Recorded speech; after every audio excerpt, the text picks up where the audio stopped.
Okay, I think we might be ready to start again. So welcome everybody, and I'm glad you've paid your parking fee.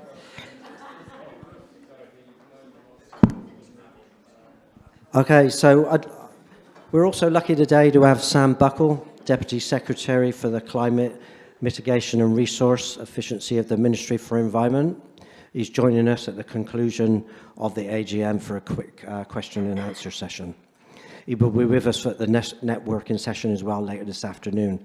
If you have any other questions following the event, please send them through to Christy, and she'll be able to get these answered in detail.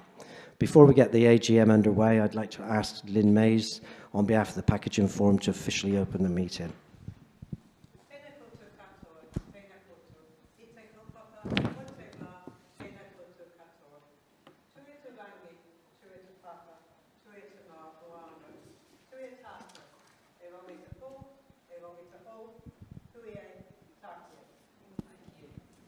Thank you very much, Lynn.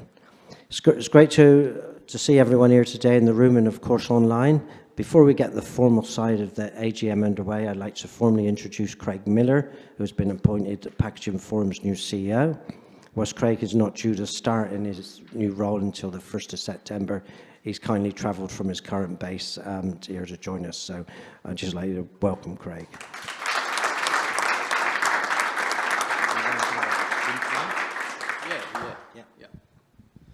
Okay, guys, I see a few familiar faces in the crowd, which is good. And I will do a bit of an intro, so bear with me. Kia ora, tēnā koutou katoa. Hello, everyone. It's great to be here to introduce myself to many of the Packaging Forum members. I'm officially starting on the 1st of September, but I was really keen to come, even all the way from Singapore, to attend the AGM. Both to get to know many of you and also to introduce myself and really accelerate my onboarding so that when I start soon, I can hit the ground running. A bit of a brief background to myself. I'm a proud Kiwi, born and bred. I've always had an affinity for the food, packaging and export industries, having grown up on a kiwi fruit farm in the Bay of Plenty countryside, which ultimately spurred me to study food and packaging technology. Since those early days, I've carved out quite a varied and fulfilling career, building wide experience over the last 20 plus years working for Fonterra, Goodman Fielder here in New Zealand. I worked for Mars over in Europe, and I also worked for a global but small growth export company called Manuka Health Limited. And I think a common thread through all of those experiences was working on how to improve product stewardship, but also looking to improve end-of-life solutions for packaging. Over the last 6 years, I took on quite a stretched career opportunity to go and work in Singapore in an Asia regional role, working for a big Dutch multinational company called Friesland Campina. I went over there to learn, grow, and eventually bring the knowledge back home. And my time over there really helped me gain another level of experience in leadership and in sustainability, strategy, ecosystems, and legislation, both at early stages in more challenging environments, such as developing Asian markets, but also getting good exposure to what a really good country can do, with the example of working for a Dutch company and how they operate efficiently, how they can innovate, how they can adapt, for example, to the new PPWR legislation that's coming in Europe. But after 6 years of good growth, it was time to bring the knowledge I've built back home. So I'm really proud and excited to take on the Packaging Forum CEO role to help maximise the value to all of the members, both of the Packaging Forum and its various schemes, and to help take us forward on the next step of the journey towards a fully circular economy. What motivates me to take this on? Well, on a personal level, I relish the chance to be a part in addressing one of the important and existential threats to all of our livelihoods and the future of this planet, which of course is climate change. a consequence of the impact that we all have with our usage of resources within the environment, but also the waste that we create. The part that the food and packaging industry can play in this challenge cannot be understated, of course. I think waste is not maybe so visibly obvious in our face here in New Zealand, but from my travels, and particularly in those developing countries, a lot of which New Zealand exports to, yes, it's real and it's in your face, the waste problem. So I believe personally, by being a part of this organisation, and also for you as members, we are already making a solid commitment towards addressing this challenge, both now and for future generations. So that's one of the main motivators for me coming in. Oops.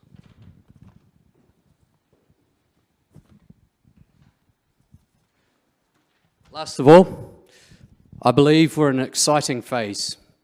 We've got new team members coming in, including myself and a couple more that you'll meet today, with fresh eyes, fresh energy, and outside-in perspectives.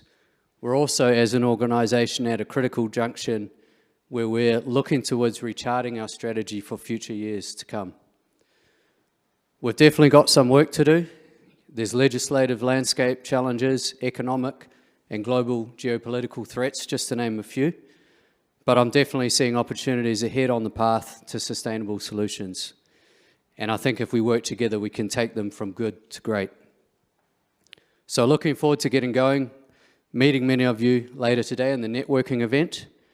And I want to get to know you, and I want to listen and understand, because that's going to be the focus of my first few weeks. Looking forward to just getting going to innovate, educate, and most importantly, collaborate together for our shared motivation towards a more sustainable, circular, and climate-neutral packaging future for New Zealand for generations to come. Nō reira, tēnā koutou.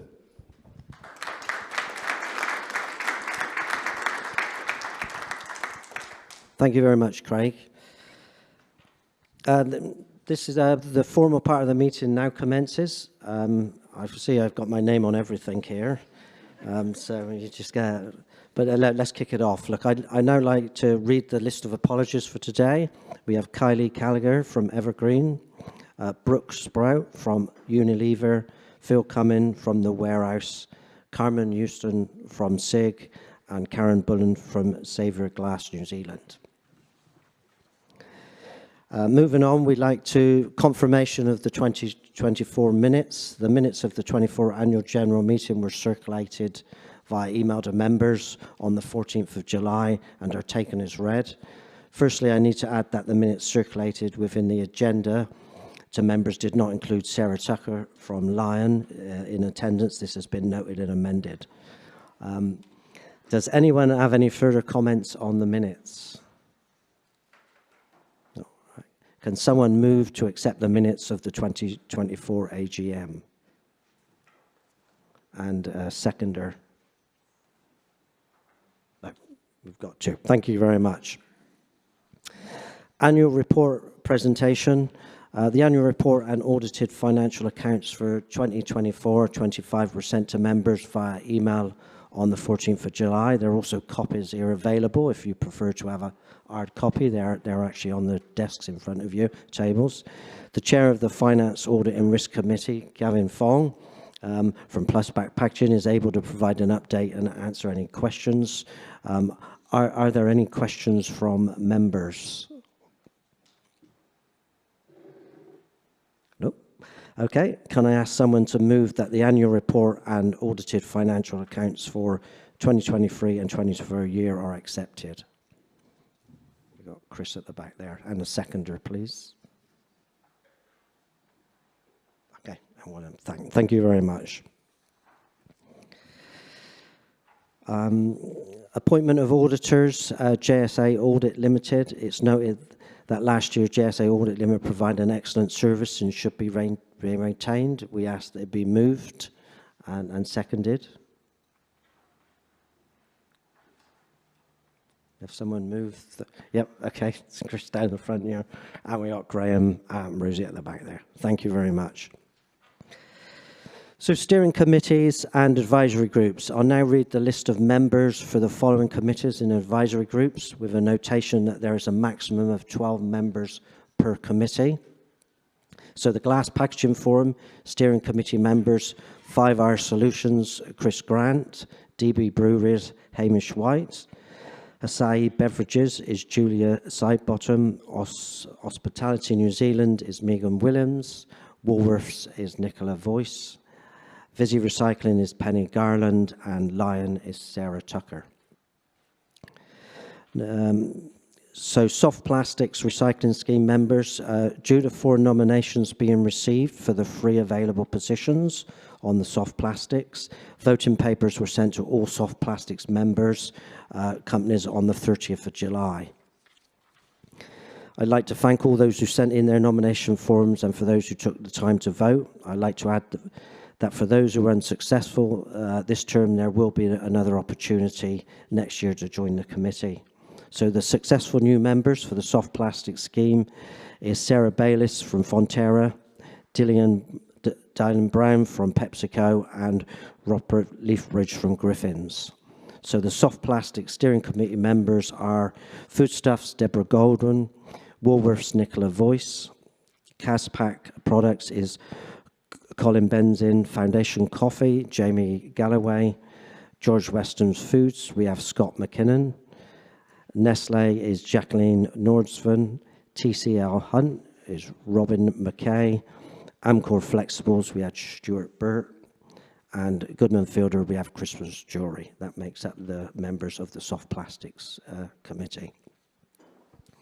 On to the Food and Beverage Carton Recycling Scheme.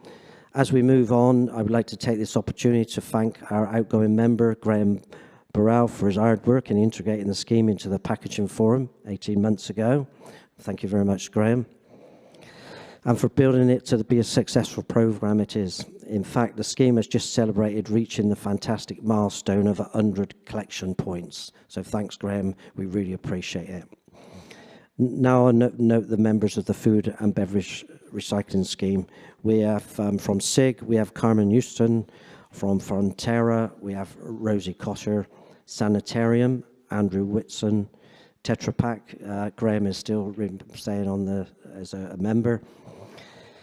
Chris Goodman Fielder, we have Christopher Jury. Sanitoria Beverages, Kitty Scandova. Lamia Pak is Su Ling Chong. Danon is Susan Cowlin, and Good and Humble is Finn Gregan. So thank you very much for all of those members who've joined in or have still retaining membership.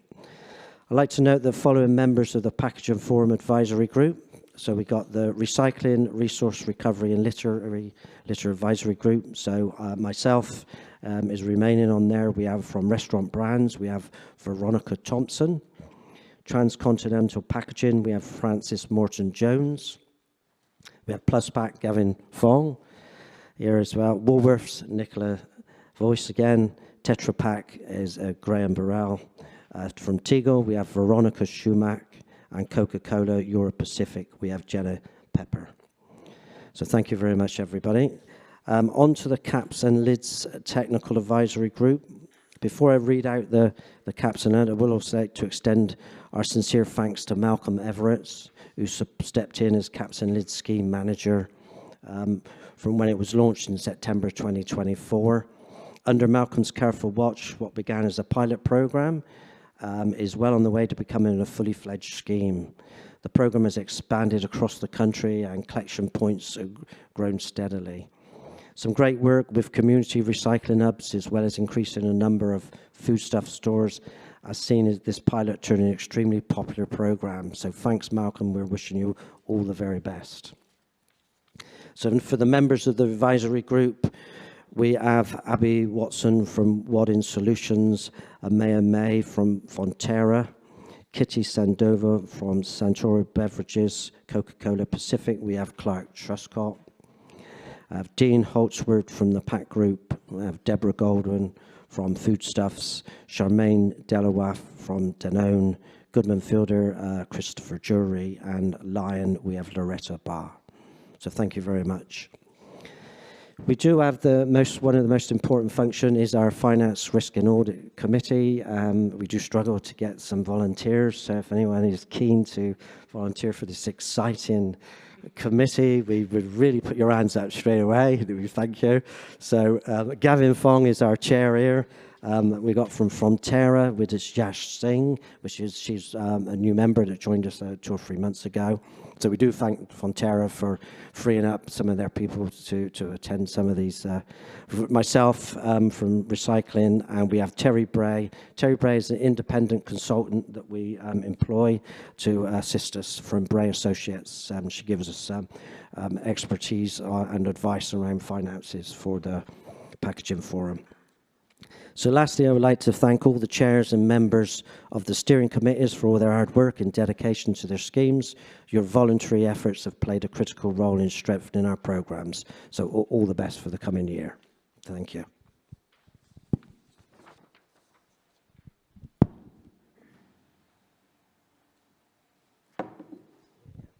Okay, I'm back again.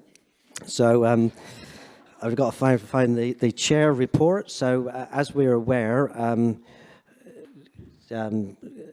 Rob Langford left us in February. So we've had a number of board members stepping in and doing a lot of work to keep everything rolling along. So it's not just me. I've just got the bit to read out and say some thank yous. It is brief because I don't have the whole year's background with it. It is spread around a lot of our board members. So I would just like to say thank you for Dom, Graham and Malcolm for all the work over the year for the schemes, and to formally welcome our 2 new scheme managers, Greer, that we've recently taken on, and Cashin is there as well. So thank you very much. Craig, our new CEO, and we look forward to working with them all. So the past financial year is pivotal for the Packaging Forum. We saw significant growth and expansion in our voluntary stewardship programs and the completion of the work that we undertook, which was the co-design of the Plastic Packaging Product Stewardship Scheme in partnership with the New Zealand Food and Grocery Council. We also hosted our first one-day summit in September, and of course we launched the caps and lids. So quite a busy year for everybody. We've had the change, as we said, with Rob in February, but central to all of our progress is the continued collaboration we have between ourselves and our members at West New Zealand's largest member-led packaging industry organisation. This is critical for us all in achieving our ambitions for 2025 and beyond. So a few highlights of the year. Given the external challenges that we've all faced, economic and regulatory environment, sort of limited infrastructure in some areas, we've continued to lead efforts to voluntary product stewardship and other initiatives to the purpose of facilitating the development of viable, sustainable and end-of-life solutions for packaging material, and that's been our continued focus. Our brands put a lot of work in to ensure, and we do get a lot of support from the brands themselves, and they're also members within their teams, and we thank them all for the work that they put in. We've had the voluntary product stewardship of the soft plastics. They continue to expand. Successfully launched a 6-month curbside collection trial program in Nelson with over 1,000 households. So it's excellent work they've done. The food and beverage carton recycling scheme also seeing significant growth, as we've said, with 100 collection points across. And I don't know how Graham done this, but he managed to get one in the Scott Base in Antarctica. I think he was aiming for a free trip, but I'm sorry, Graham. Okay, at the Glass Packaging Forum, we've been focusing on the strategy to ensure the scheme remains both relevant and effective in light of the decrease in tonnage to market and changing policy signals. It's been a bit of a tough year there. And one of the big launches for the year was the caps and lids, the recycling scheme in September last year. So it's coming up to nearly 12 months now it's been in place. It's been it's been taken up. There's been a lot of enthusiasm around it, and it's been one very great success there. So, and it's all looking positive to becoming a full extended producer responsibility scheme at some stage in the future. So thank you, everyone. Another key highlight was our summit navigating in challenging landscape that we had in September. We had 100 members attend that event, which was a great turnout. International experts on it extended producer responsibility as well, so it was great. The forum's strength as an industry leader was demonstrated with our co-designing and partnership with the New Zealand Grocery Council, so we appreciate the working all together with those members too. Before I finish, I'd like again to thank all of our scheme managers, the members of our scheme, steering committees, advisory groups, and our fire committee. Look, I can't stress that everyone who works at the Packaging Forum, the last couple, is all voluntary. Okay, so the companies allow them to give up their time to attend meetings, put a lot of effort into the packaging and find solutions. So we thank them all.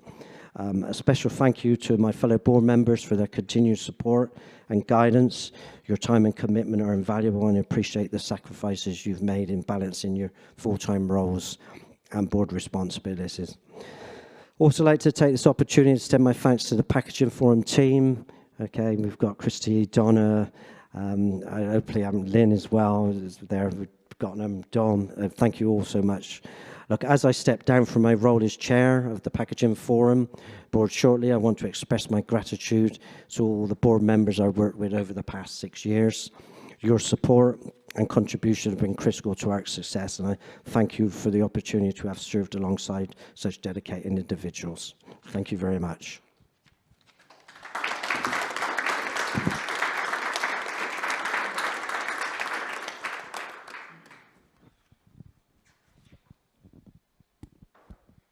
Okay, so I'd like to ask the scheme managers, they're going to present their summaries for the past year, just give you a brief outline. Firstly, we have Dom and Cashin here to present for the Glass Packaging Forum. Before they get underway, I'd like to take this opportunity to thank Dom and the 3R team for all their work over the years with both the Packaging Forum and, of course, the Glass Packaging Forum. So thanks, Dom, to you, Kiri, Adele, and the 3R. We wish you all the best for the future. So.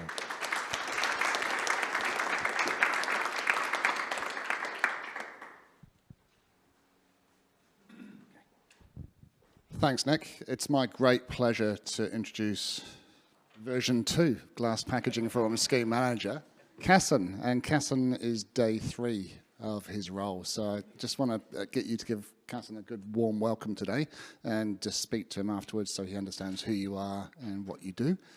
Yeah, it's time for change. It's been a real pleasure working as scheme manager for the Glass Packaging Forum and getting to know most of you. I'm looking forward to handing the reins over to a very, very capable young guy who gets it. So I think it's going to be in safe hands. But I think it's just good to familiarise you with who's taking over and why, and just go through a few key updates from this past year.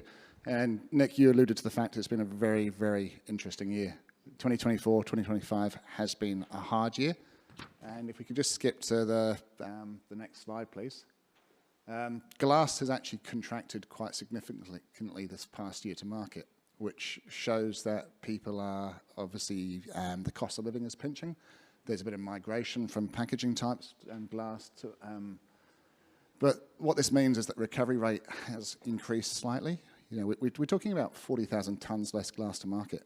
That's quite a sizable chunk, and that's crunching the data 3 times to make sure we know what we're talking about.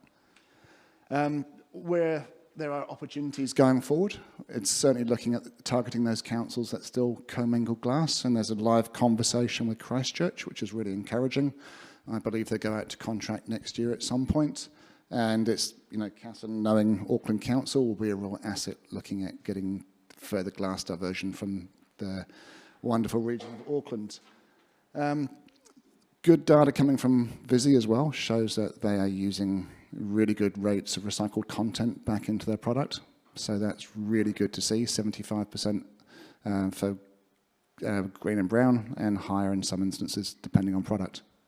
Next slide, please. So what 2024 allowed us to do was look at the scheme and have a really good, honest assessment of what we do, why we do it, and what our members think of us. So 28 of our members and 20 other external stakeholders were interviewed at length with some really good warts and all conversations. And one of the key findings from that is People perceive glass just takes care of itself. And one of the favourite quotes from that report, glass is not a problem. You can't have a burning platform when it's just perceived to take care of itself through curbside, through drop-off. But there's still a lot more to do with glass. There's still roughly 25 to 30% of glass that could be recovered and put to beneficial use. Issues that we still face as a scheme, it's the lack of policy signal coming out of central government around container return schemes, where that goes, lack of investment in infrastructure. There is the perception by some that glass is not a problem, and there's a case of, the actual falling tonnage means that we can only do so much with the budget that we have as part of the scheme. But it's not all doom and gloom. Let's look at the next slide. So Christchurch, there's 24,000 tonnes of glass from Christchurch and surrounding districts that could easily, with the right investment, be pulled to better use. There's, looking at the scheme and how we invest in our contestable funding awards and what that looks like, having a really defined structure with those products and what we do with that can make significant difference. We have looked at the EPR conversation, and we've developed a report 2 to 3 years ago with the amendments to the government regulations right now. Now's the time to actually start talking at length. What does EPR mean for us, for the packaging forum, for the wider packaging industry? And what glass needs to do is be the loudest and most respected voice for that packaging type across the country. We need to tell our story, and we need to tell it loudly and proudly.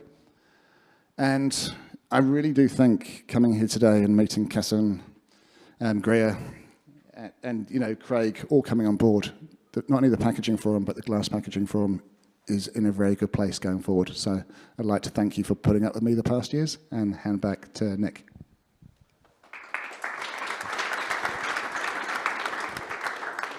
Thank you very much. I'm going to ask Lynn Mays to come up and give us a brief report for the soft plastics.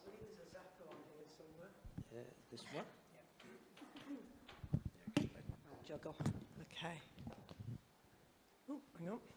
So this year we celebrate 10 years in November of soft plastic recycling in New Zealand.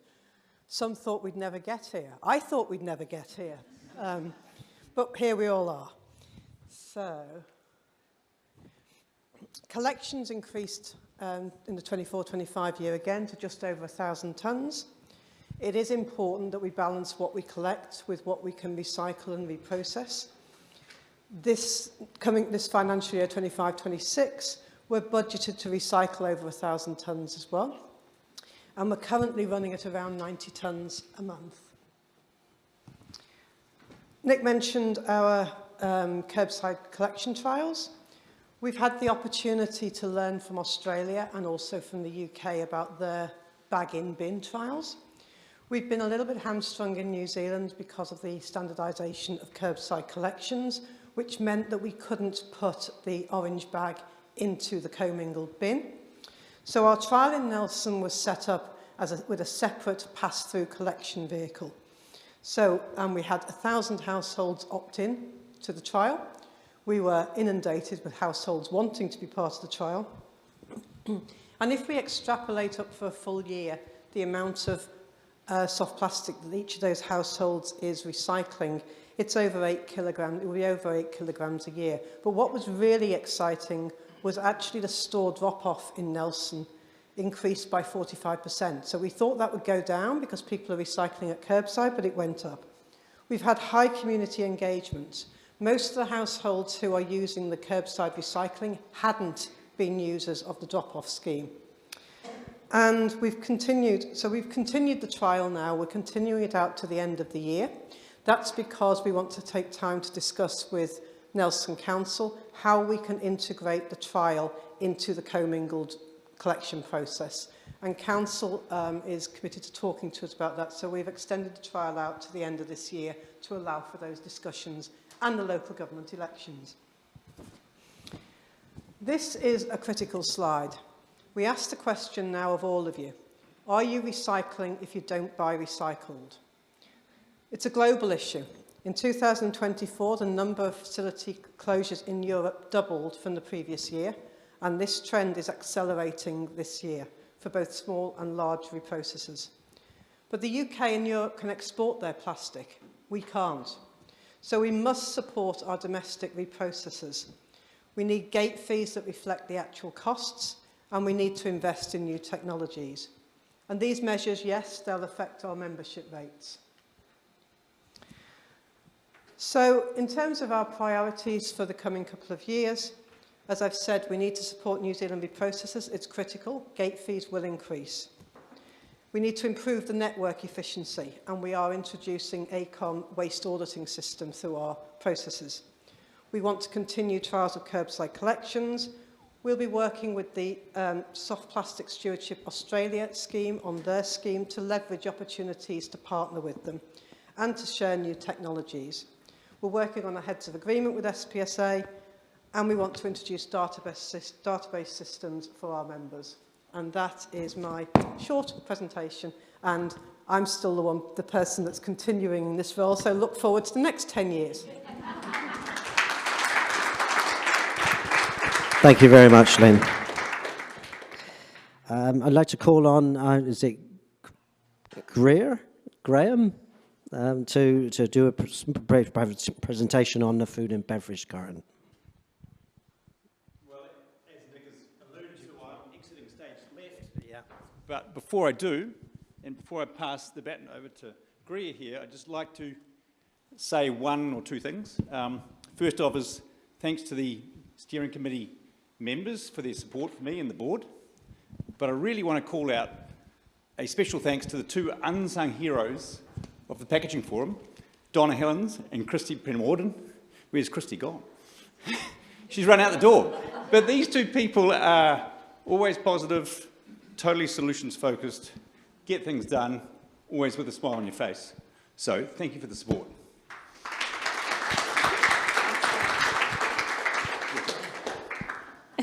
Thank you, Graham. Okay. Hi everyone, I'm Greer. If you haven't met me, I've been in resource recovery for a little while. I'm really pleased to see familiar faces in my new role, and I'm really looking forward to getting around and chatting with you more about the schemes that I'll be looking after. So I will be looking after, as has been said, the food and beverage cartons and the caps and lids. Now, obviously, all of this work that's been summarised here has been done by other people. I'm not going to take the credit for their work. I'll just show you the summary because there's some great achievements in here over the past year, and they're not mine. So for food and beverage cartons, fantastic to see 100th site. It's pretty amazing. Thank you. And I'm stoked to be walking in at this point. So yeah, 12 member brands, so 70% approximately of the market. And you know, there's some good growth here, but we also need to work on our awareness and uptake. And we'd love to see some more members come on board here as well. And caps and lids, Malcolm unfortunately can't be here today, but he has given me a lot of his time so far, and I'm looking forward to getting more in depth in this one as well. So just a little summary here of the pilot year to date, grown from 30 to 66 across 5 regions, the volume going from 600 to over 3,000 kilos per month, and membership from 10 to 18.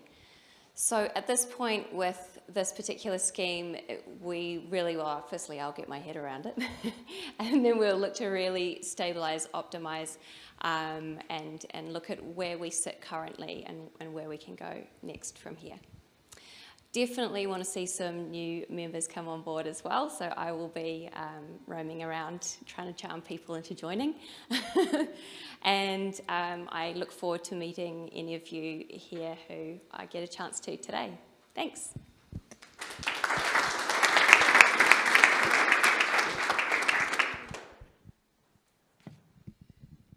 Okay, thank you very much, everyone. Look, on to general business. Are there any items of general business, any questions that anyone has in the room?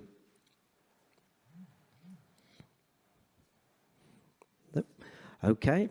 Look, I would like to ask Michael Worth, who will be presenting an overview of the feedback from the recent member consultation and questionnaire.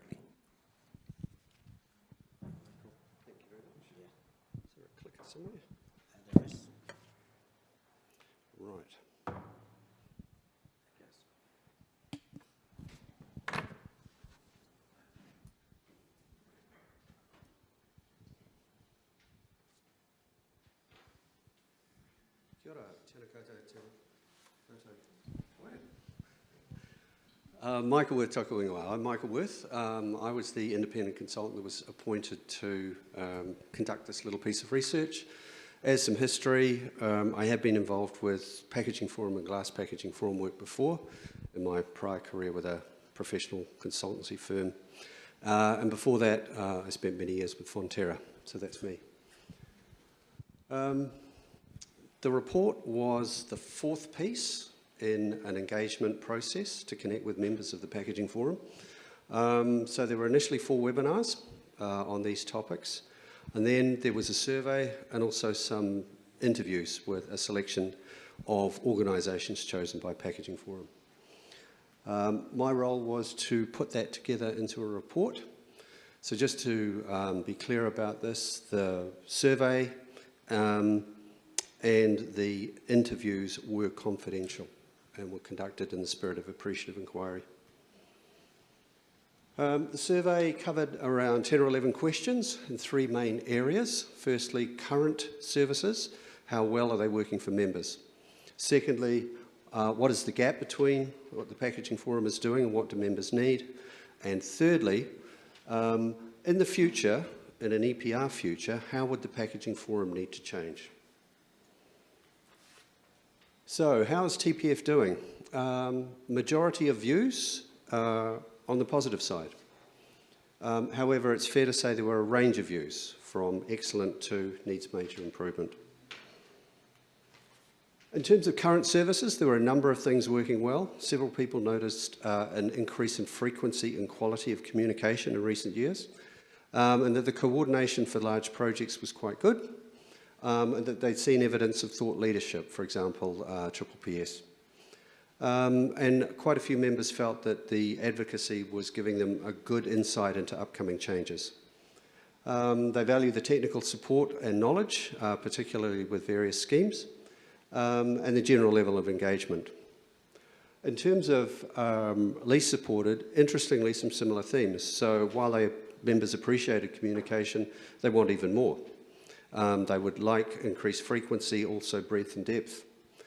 There was a split view from some on advocacy in terms of whether it was good for TPF to lead it or for members to lead their own, and I'll touch back on this as we go through. There was some feeling that the work the TPF was doing was a little bit reactive, and there were also indications that governance and strategy needed work.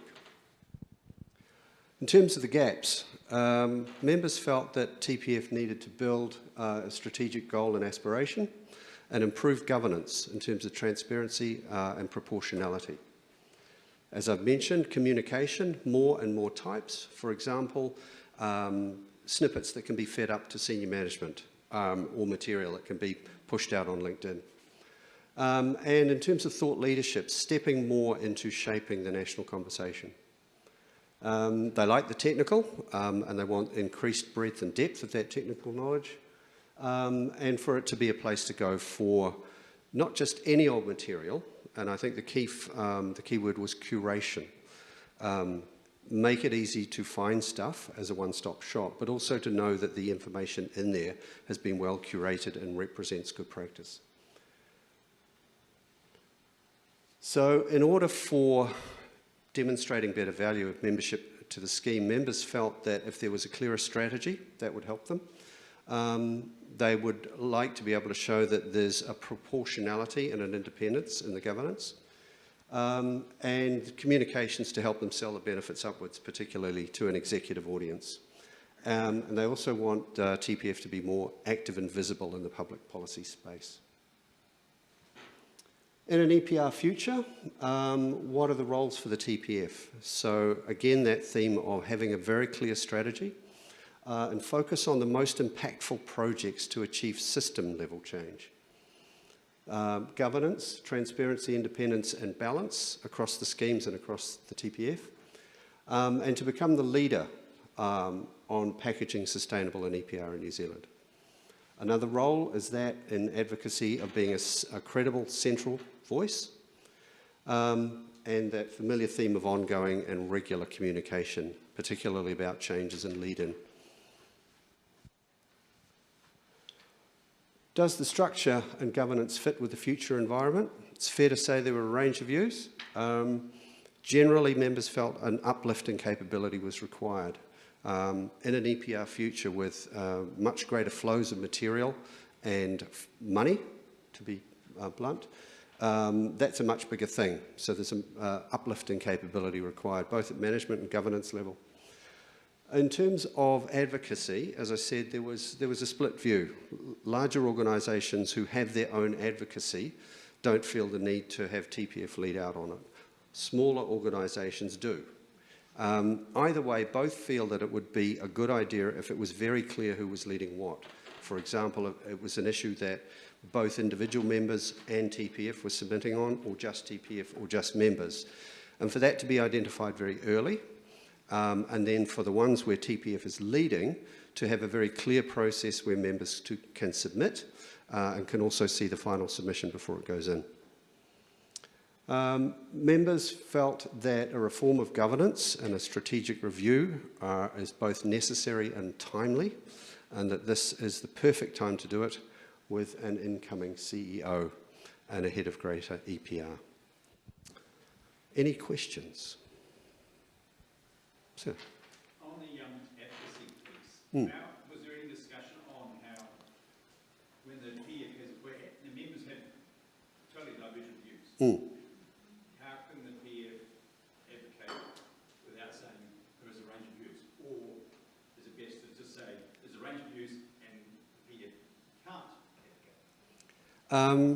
advocate? Really good question. And yes, there was direct conversation around all those sorts of things.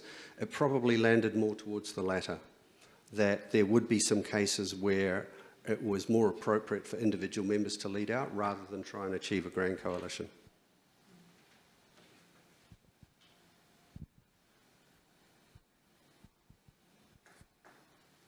All right. I'd just like to thank all of the submitters and all of the people who consented to an interview. It made my job very easy. Thank you.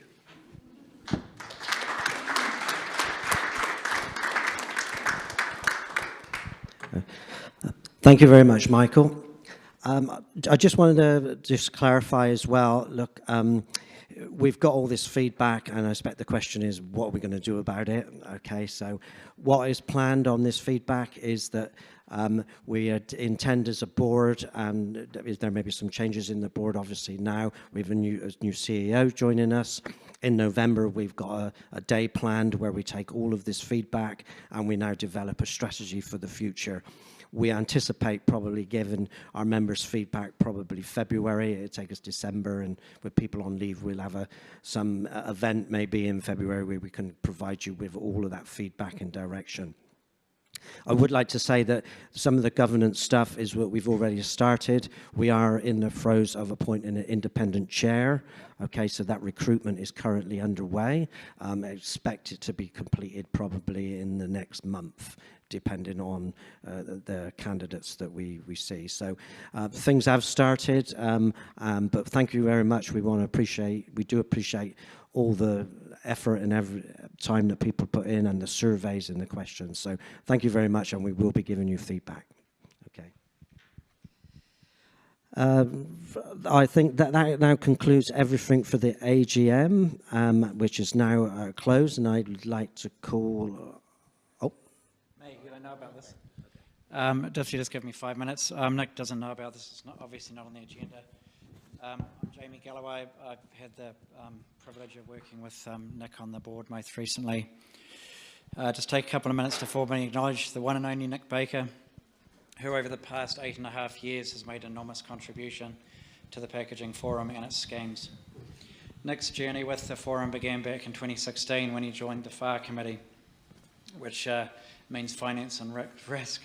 Not far out what if I signed up for, although I suspect, as we've learned earlier on today, and once or twice since, impressively he's still on the committee today, a true glutton for punishment.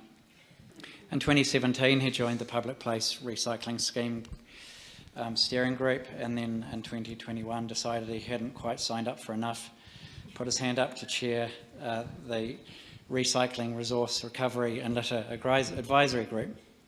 Try saying that 3 times fast. I think most recently it's been shortened to Resource Recovery and Litter Group. Thank you for that, Nick.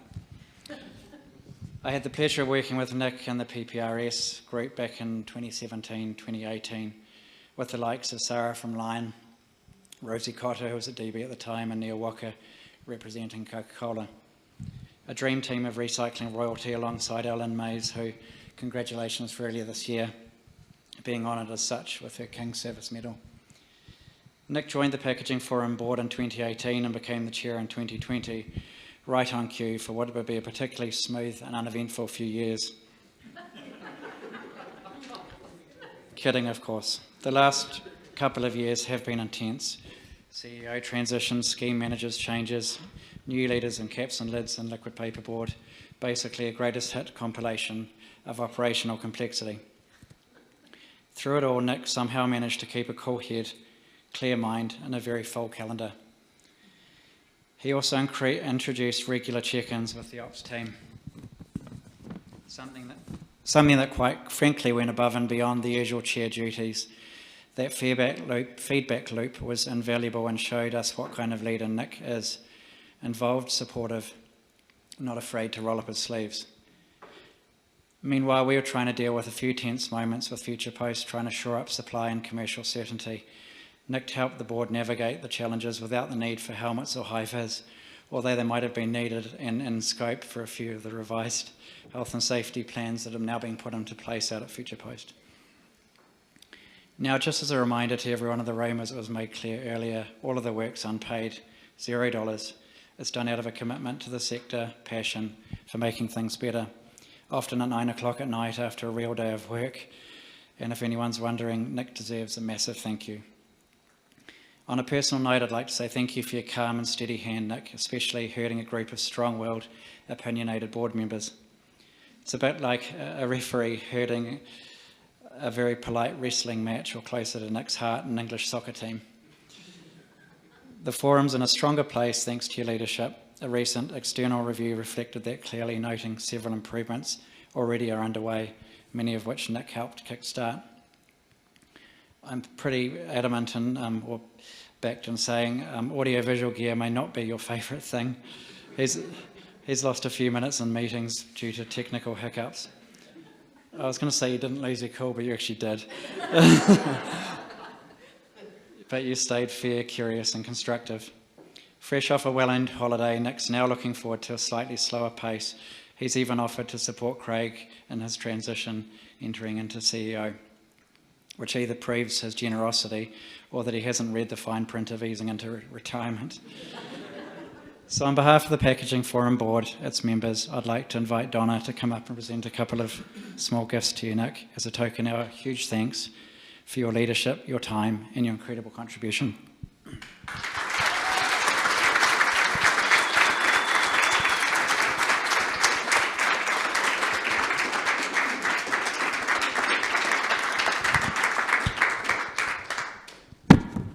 Just got a couple of other gifts for Graham and Dom also to acknowledge there.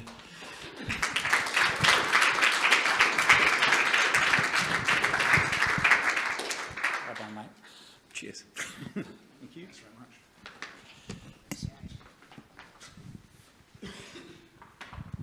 Thank you very much, Jamie. And just remember, don't ever say you'll do it for 1 year. Okay, with that, I'd like to draw the AGM to a close, and I call on Lynn to formally close it for us.